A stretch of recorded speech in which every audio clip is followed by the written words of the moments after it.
Bismillahirrahmanirrahim. Assalamualaikum warahmatullahi wabarakatuh. Alhamdulillahilladzi nahmaduhu wa nasta'inuhu wa nastaghfiruh wa na'udzu billahi min syururi anfusina wa min sayyiati a'malina. Man yahdihillahu fala mudilla lahu wa man yudlil fala hadiya lahu. Asyhadu an la ilaha illallah wahdahu la syarika lahu, khassana bi khairi kitabin unzila wa akramana bi khairi nabiyyin ursila wa tamma alaina bi ni'mati bi a'zami dinin syuri'a. Wa qala ta'ala al-yawma akmaltu lakum dinakum wa atmamtu alaikum ni'mati wa raditu lakumul islam dinan. Wa ashhadu anna sayyidana Muhammadan abduhu wa rasuluh addal amanah wa nasahal ummah wa ballaghar risalah wa ma'ad-dhalalah layluha kanahariha la yazighu anha illa halik. May yuti'illaha wa rasulahu faqad faza fawzan 'azima wa may ya'sillaha wa rasulahu faqad dhalla dhalalan mubina. Allahumma shalli wa sallim wa barik ala nabiyyil karim sayyidina wa maulana Muhammadin wa ala alihi wa ashabihi wa man tabi'ahum bi ihsani ila yaumiddin. Amma ba'du. Faqad qala Allah ta'ala fi ayatihil karimah wa huwa asdaqul maqalah. A'udzu billahi minasy syaithanir rajim. Bismillahirrahmanirrahim.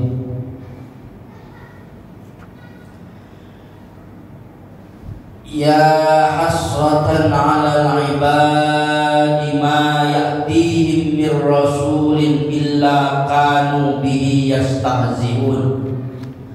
Alam yarau kam ahlakna qablahum minal quruni annahum ilaihim la yarji'un.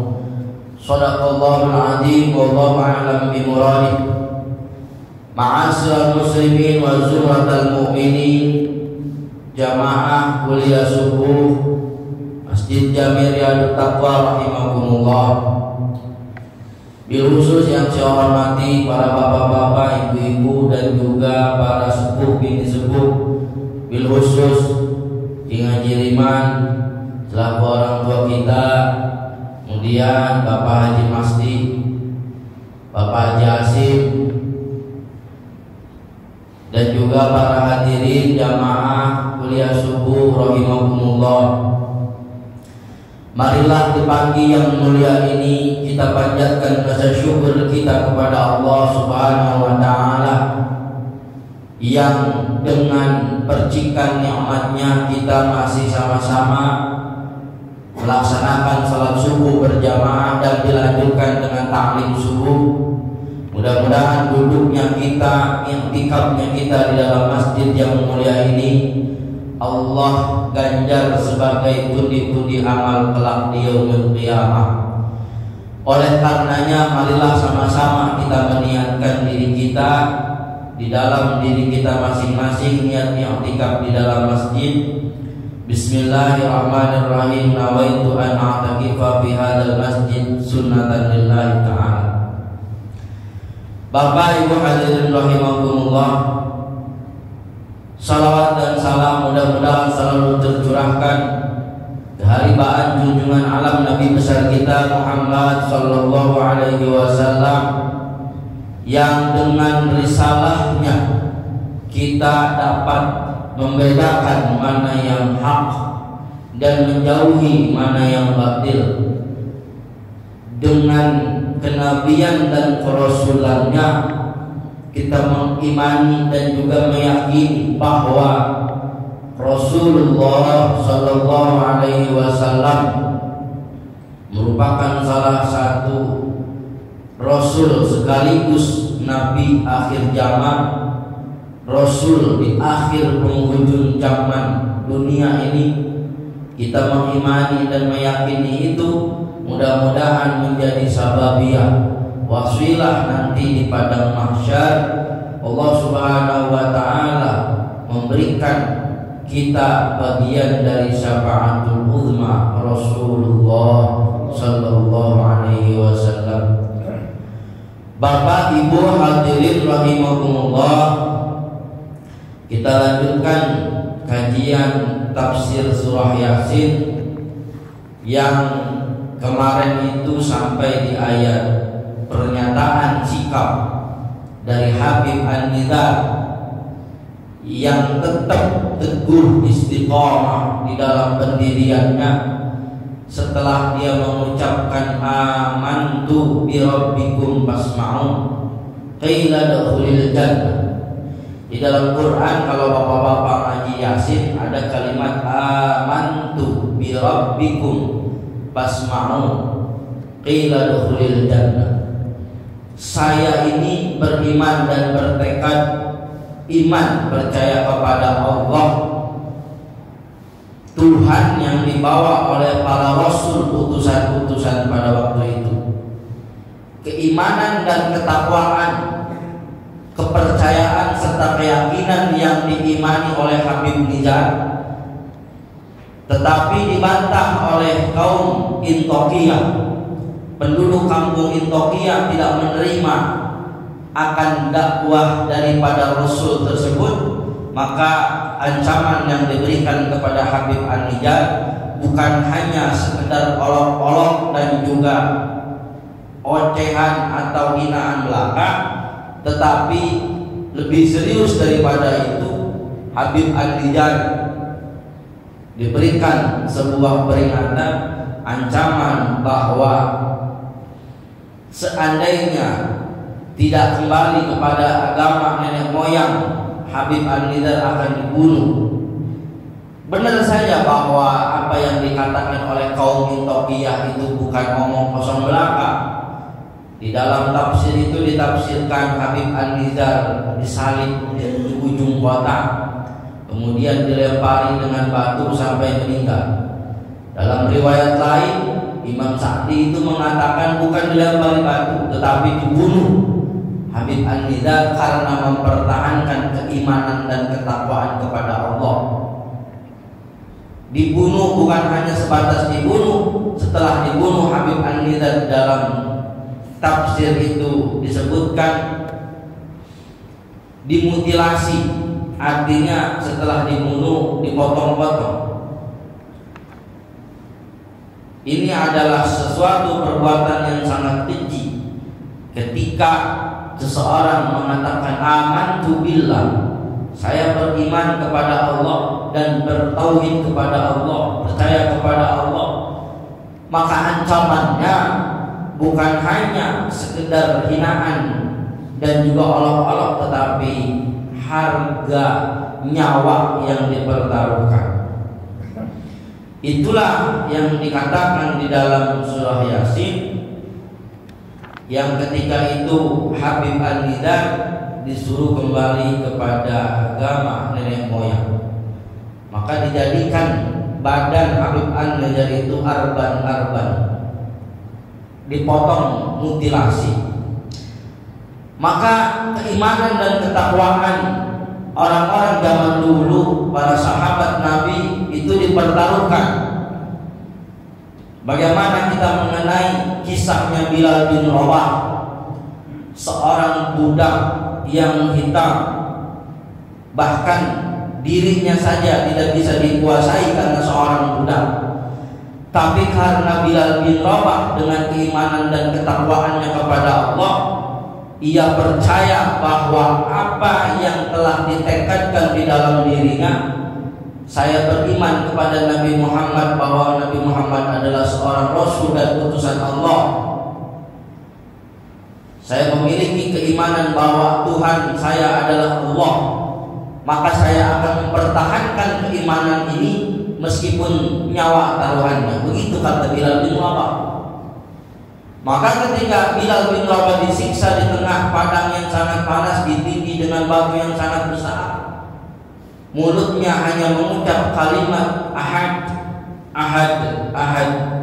Ayo Bilal, mau tidak balik kepada agama nenek moyang, tinggalkan Muhammad, sembah Tuhan yang dulu kau sembah. Jangan kau berpaling dari Tuhan yang dulu kau sembah. Tapi Bilal bin Rabah dengan keimanan dan ketakwaannya yang sangat kuat, al-aud, saya akan pertaruhkan nyawa ini meskipun saya disuruh untuk kembali kepada agama nenek moyang kita. Sumayyah yang ditusuk perutnya dengan besi tombak yang sangat panas, Ammar bin Yasir yang disiksa dengan siksaan yang sangat hebat pada waktu itu. Ini adalah gambaran bahwa keimanan dan ketakwaan para sahabat bukan sesuatu yang dipertaruhkan dengan gratis.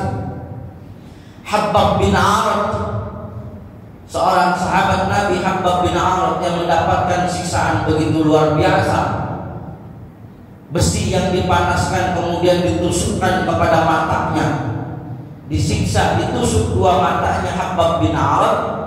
Begitu dahsyatnya untuk melepaskan agama yang telah diimaninya pada waktu itu. Itu Habbab bin Arad.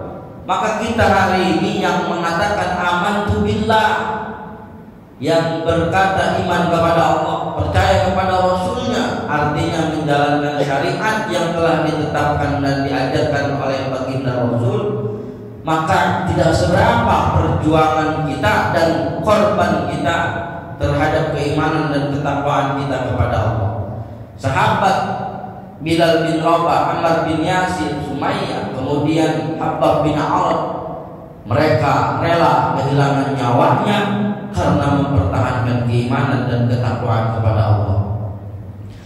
Maka di dalam surat Yasin ini, ketika Habib An-Nidar itu dibunuh, Allah murka. Nah, ini yang kemarin saya katakan bahwa umatnya kita Nabi Muhammad dengan umat terdahulu bedanya. Kalau umat terdahulu ketika dia berbuat maksiat, dia nentang terhadap hukum dan aturan main Allah, maka pada saat itu juga Allah turunkan azab. Coba dah kalau misalkan kita baca Quran, itu Quran bukan dongeng belaka.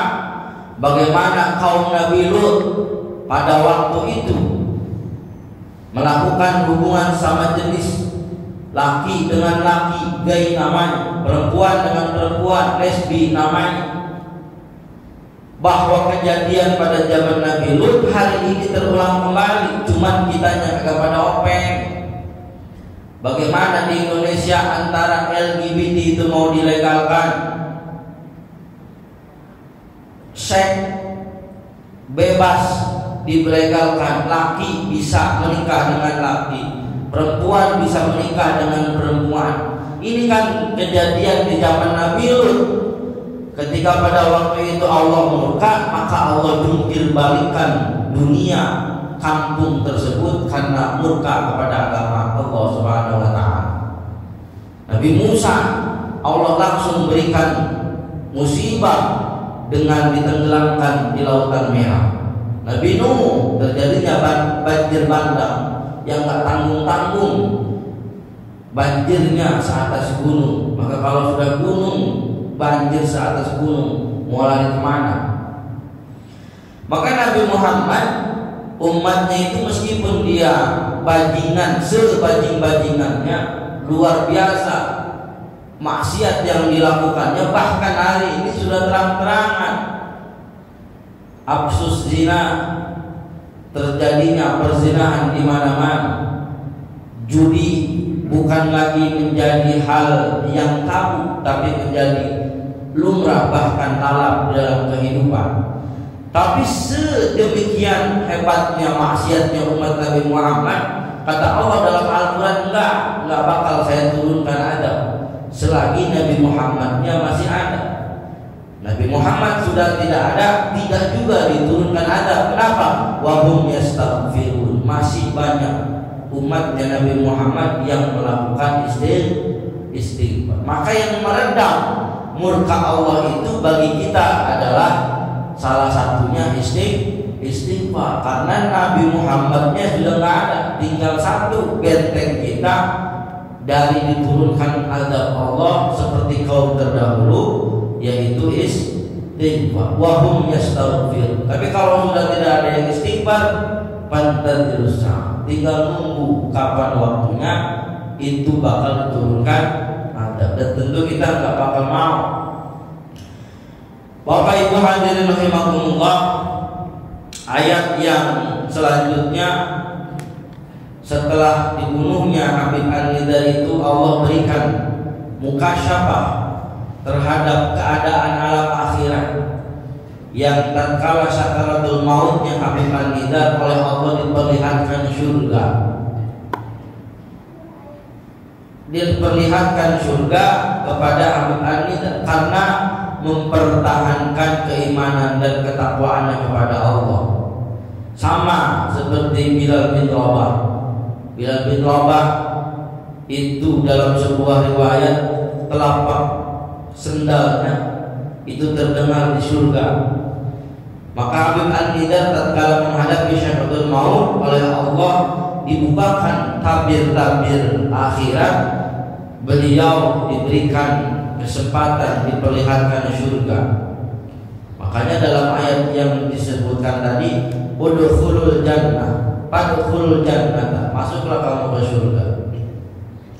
Setelah masuk ke surga, Habib An-Nidar itu berkata, ya laita qaumi ya'lamun, seandainya kaum-kaumku itu melihat keadaanku hari ini, bagaimana aku dimasukkan ke surganya Allah dan aku ini dimuliakan, kata Habib An-Nidar.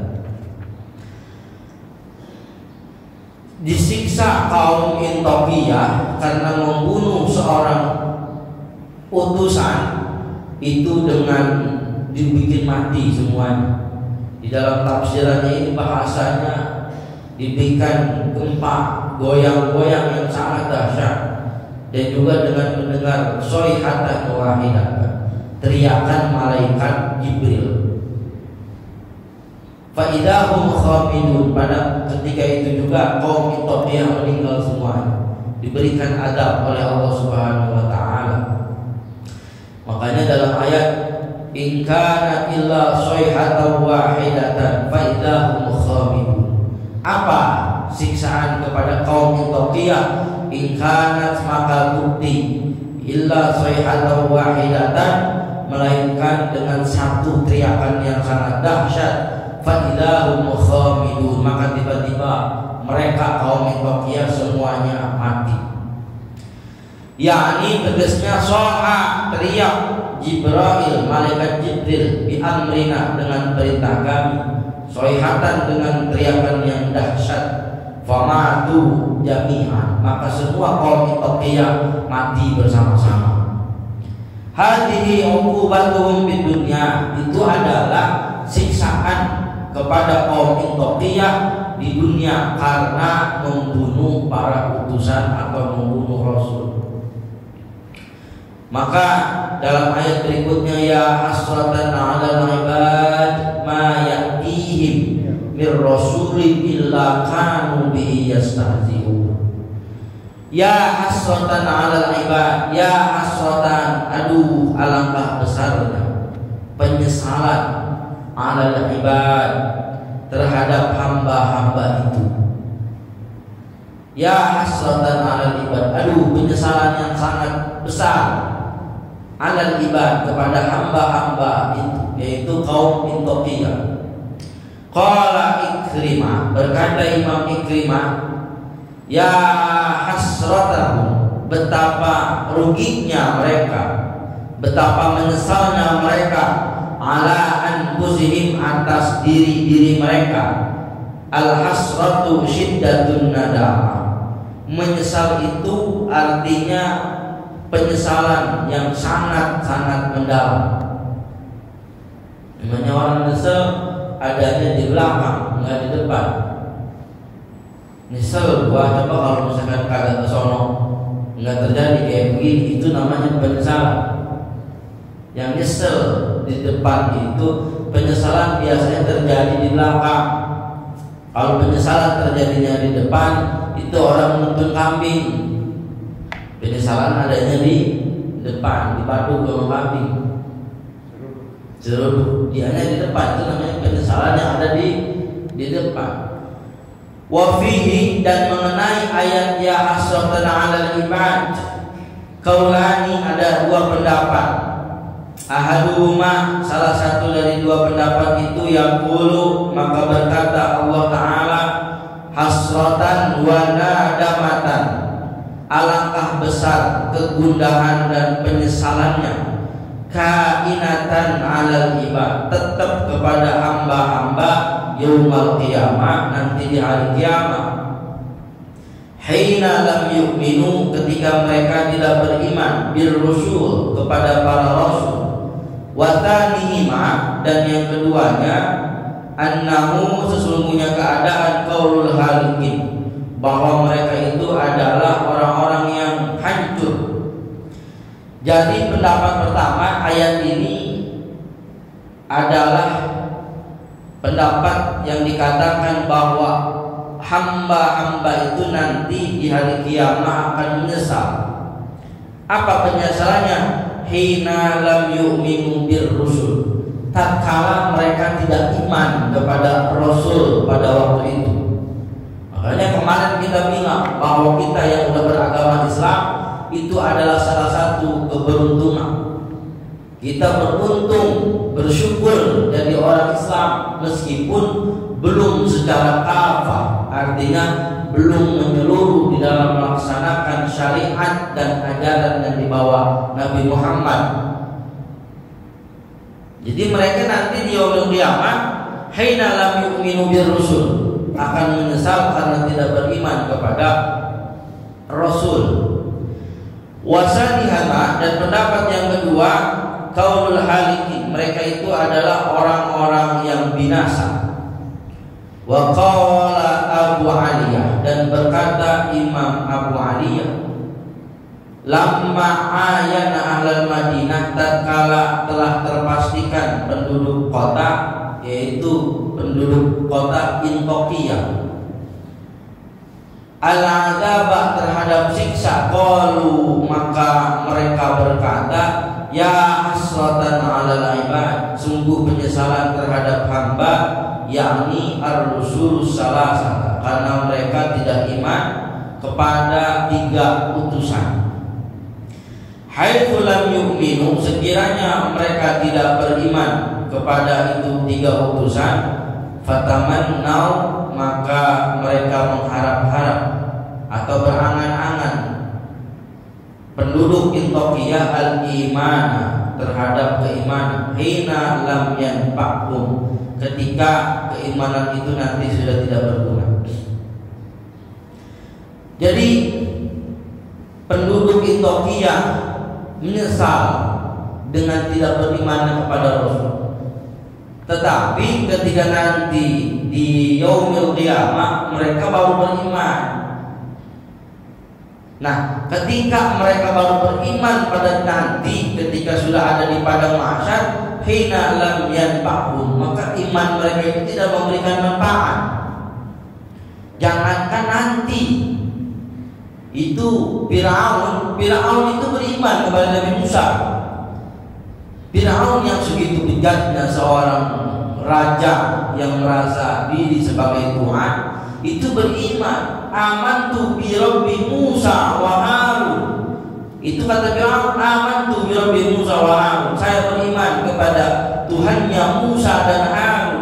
Tapi sayang, keimanan Firaun pada waktu itu ketika sudah dilelep di lautan merah, udah cenap-cenap lehernya, udah tinggal napasnya di leher, udah tenggorokannya udah mau meninggal.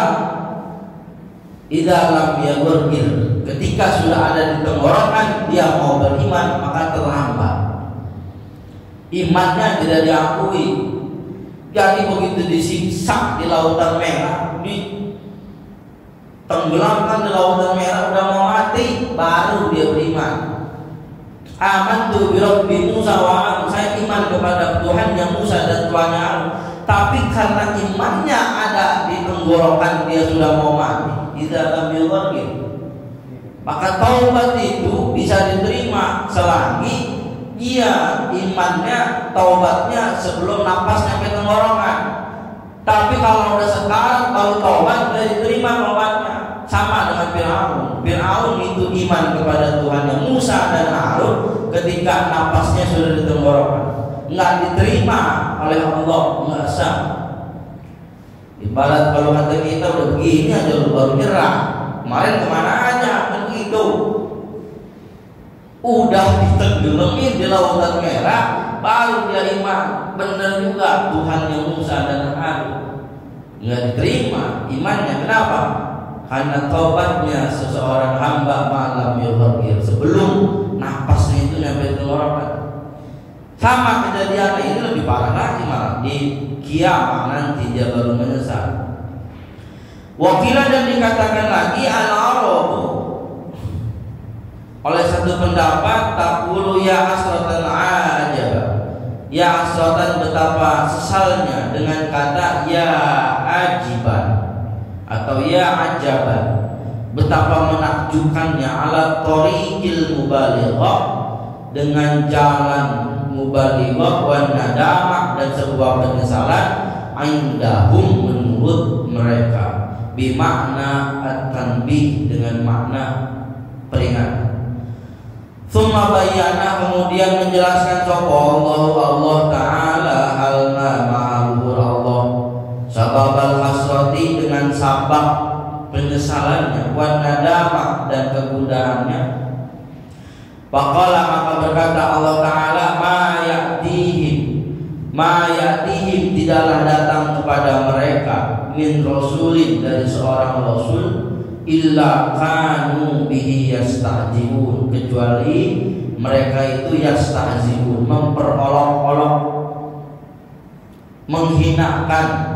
Ai ma amanu bihi, mereka tidak beriman, bihi kepada rasul, bal kanu minal mustahzi'in, akan tetapi mereka kaum Antiokhia minal mustahzi'in, golongan orang-orang yang mengolok-olok nabi, mengolok-olok rasul atau utusan. Alaihi wa yandamuna yaumal qiyamah, maka mereka akan menyesal di hari kiamat.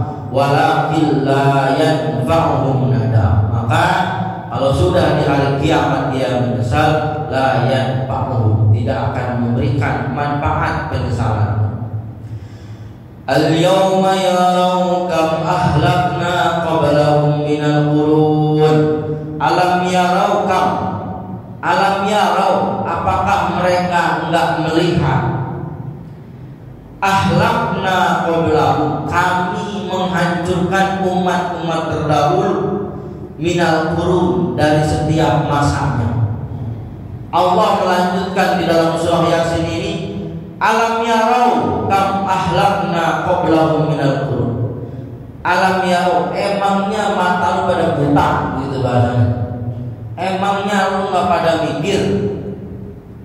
Kam ahlakna qablahum, berapa masa atau umat terdahulu, ahlakna, yang telah kami hancurkan. Memang mengambil pelajaran dari kisahnya Nabi Nuh yang ditenggelamkan, dari kisahnya Nabi Lut yang dijungkir balikan, dari kisahnya kaum 'Ad, kaum Shalih, dan juga kisahnya Nabi Ibrahim, kemudian Nabi yang ditenggelamkan di tengah lautan, Nabi Yunus. Emang gak ngeliat bagaimana kejadian zaman dulu? Ahlakna penduduk kampung yang kami luluh lantahkan, yang kami hancurkan sehancur-hancurnya. Alamnya roh, emang gak ngeliat? Emang matanya buta? Ahlakna kami telah menghancurkan umat terdahulu. Minal qurun, dari setiap masanya. Masa Nabi Nuh, masa Nabi Musa, Nabi Lut, Nabi Saleh, Nabi Yunus, Nabi Ayyub, Nabi Sulaiman, dan nabi-nabi yang terdahulu. Apakah enggak dijadikan pelajaran? Yakni tafsirannya yaitu alam yukhbar. Apakah enggak dikasih tahu ahlul Mekah, penduduk Mekah, wal qurun, dan yang dimaksud dengan qurun ahlu kulli asrin, yaitu penduduk di setiap masa. Samu bizalik, maka dinamai hal tersebut liqtiranihim bil wujud, karena berbarengan di dalam adanya. Qurun artinya masa, sebuah generasi. Generasi Nabi Lut, generasi Nabi Lut, Nabi Yunus, Nabi Saleh, bahkan Nabi Muhammad, itu namanya qurun. Annahum, karena sesungguhnya mereka, yaitu tilkal qurun, yaitu setiap generasi, ilaihim, bahwa mereka itu la yarji'un, tidak akan kembali kepada mereka, ila dunya, ke dunia. Ini nggak bakal kembali. Di zaman Nabi Nuh nggak bakal kembali, zaman Nabi Lut yang kaum Sodom nggak bakal kembali, kaum Nabi Saleh, Nabi Yunus nggak bakal kembali. Ila dunia, afala ya'tabirun, apakah mereka tidak menjadikan i'tibar, menjadikan pelajaran minhu, daripada kejadian-kejadian yang terdahulu. Wa in lamma, maka tatkala semuanya dikumpulkan, wa in lamma jami'un ladaina muhdarun, wa in lamma, dan tatkala dikumpulkan jami'un, tegasnya dikumpulkan, ladaina muhdarun, maka ladaina, maka bakal menemui kepada kami muhdarun. Ai wa makulli illa jami'un, dan tidaklah, atau pasti dikumpulkan, tidaklah dikumpulkan, ladaina muhdarun. Wa in quri'at, dan apabila dibaca bitahfif, dengan ditahfif, takunu in bima'na qad. Wa in kullu lamma ditahfif, wa in kullu lama, enggak pakai tasydid, wa in kullu lamma, wa in kullu lama jami'un ladaina in bima'na qad, yakni in kullu makhluqin, inna kulla makhluqin, sesungguhnya setiap makhluk, yujma'u, nanti dikumpulkan yaumul qiyamah, di hari kiamat, fi hadratina, di hadapan kami semua, wa nujazihi, dan bakal dibalas, ala amalihi, terhadap amal mereka, in khairan, kalau amalnya bagus, fa khairun, maka balasannya bagus, wa in syarran, maka kalau amalnya jelek, fa syarrun, maka balasannya jelek. Wa in kullu lamma jami'un ladaina muhdarun, tafsirannya inna kulla makhluqin, sesungguhnya setiap makhluk, kita nih manusia, yujma'u yaumal qiyamah, nanti dikumpulkan di yaumul qiyamah, fi hadratina, di hadapan Allah, semua akan dibalas, wa tujazihi, akan mendapatkan balasan. In khairan, kalau amal kita baik, fa khairun, maka bakal mendapatkan balasan yang baik. Wa in syarran, apabila jelek, fa syarrun, maka balasannya jelek.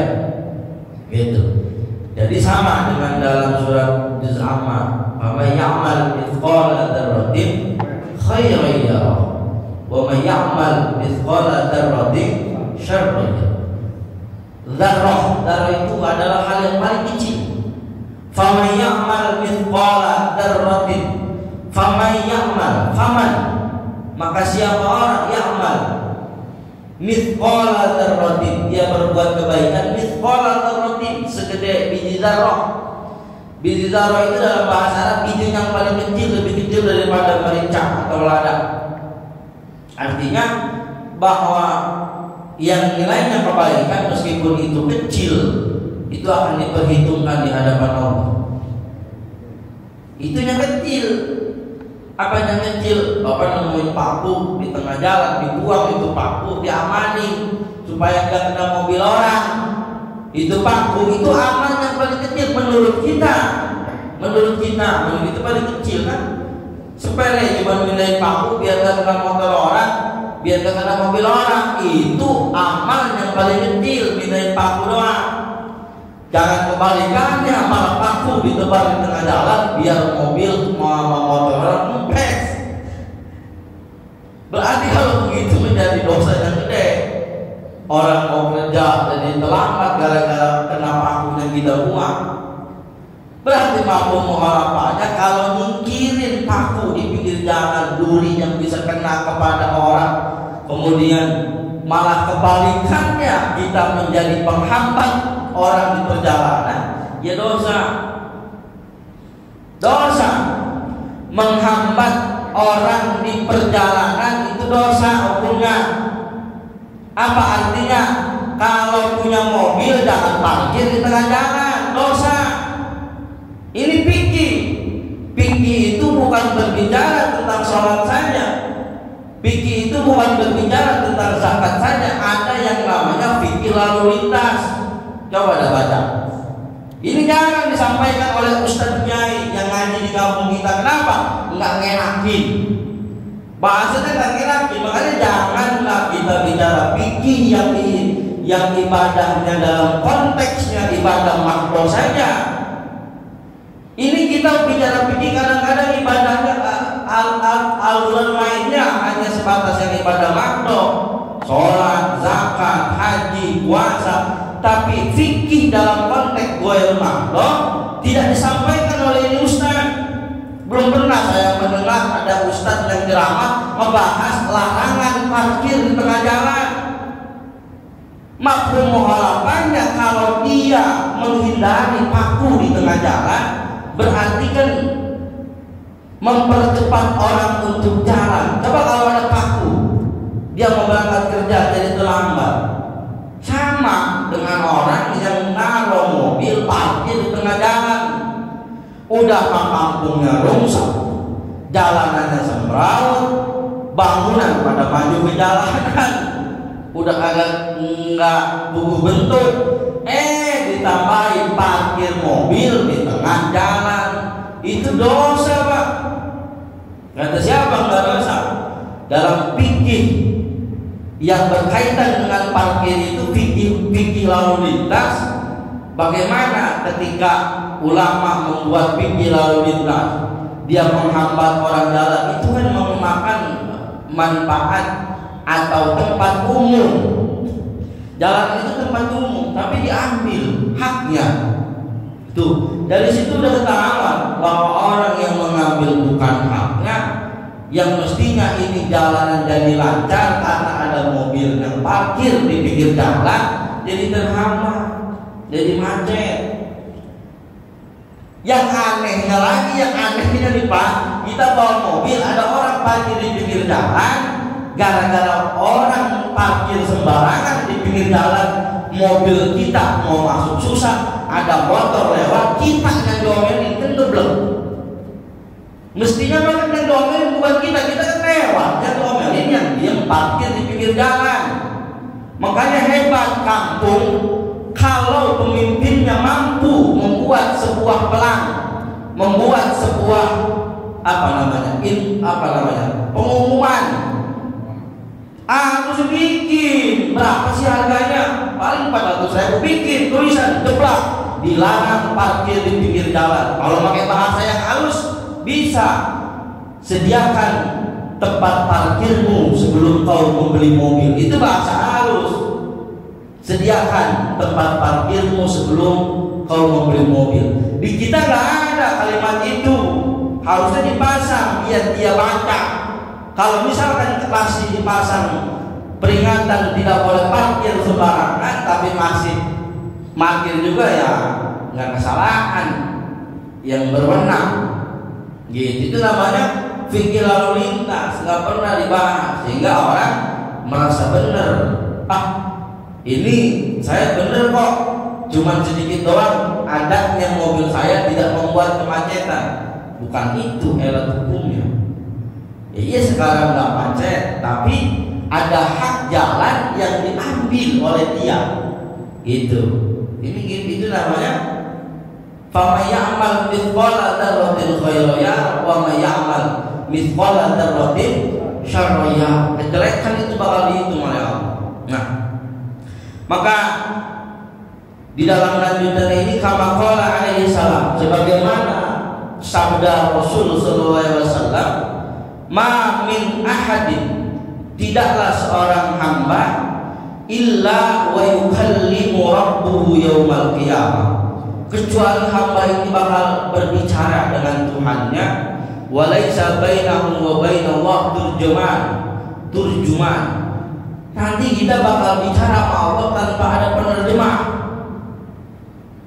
Fayatrudu dzalikal abdu fayanduru, maka saling melihat dalikal abdu yaminan wa shimal. Kita nanti di hadapan Allah, dihadapkan di hadapan Allah enggak pakai terjemah. Maka masing-masing kita kayak orang kikuk, melihat ke kanan, wasimalan, melihat ke kiri, fala yara illa ma qaddama min amali. Enggak bakal dikasih lihat kecuali amal yang terdahulu. Wa yanzuru tilqa'a wajhi, dan bakal melihat kepada zat Allah. Fala yara, dan enggak bakal melihat itu hamba illan nar, kecuali yang diperlihatkan cuma neraka. Nanti kita kata di yaumul kiamat itu bakal dihadapkan di hadapan Allah tanpa ada penerjemah, dan kita ikut nengok ke kanan, nengok ke kiri, nggak ada. Apa yang diperlihatkan cuma amal kita dan neraka. Itu. Wa yanzuru tilqa'a wajhi ma qaddama min amal, kecuali amal yang kita berbuat. Illan nar, dan juga neraka. Fa fi dzalikal waqti, dan nanti di yaumul kiamat di padang mahsyar itu yus'alu an khamsati asya. Yus'alu, bakal ditanya kita nanti an khamsati asya, 5 pertanyaan. Tuh, wa in kullu lamma jami'un ladaina muhdarun. Wa in kullu lamma jami'un, nanti di yaumul kiamat kita bakal dikumpulkan muhdarun di hadapan Allah. Dan juga wa fi dzalikal waqti, dan dalam waktu itu yus'alu an khamsati asya, kita bakal diberikan pertanyaan, 5 pertanyaan. Apa 5 pertanyaan itu? Insya Allah kita sambung esok pada waktu dan jam yang sama. Ibu bapak hadirin rahimakumullah, itu saja barangkali yang dapat saya sampaikan. Mudah-mudahan sebagai peringatan buat kita semua dan ada manfaatnya serta bisa direalisasikan di dalam kehidupan kita sehari-hari. Kita tutup dengan doa majelis. Subhanakallahumma wa bihamdika asyhadu an la ilaha illa anta astaghfiruka wa atubu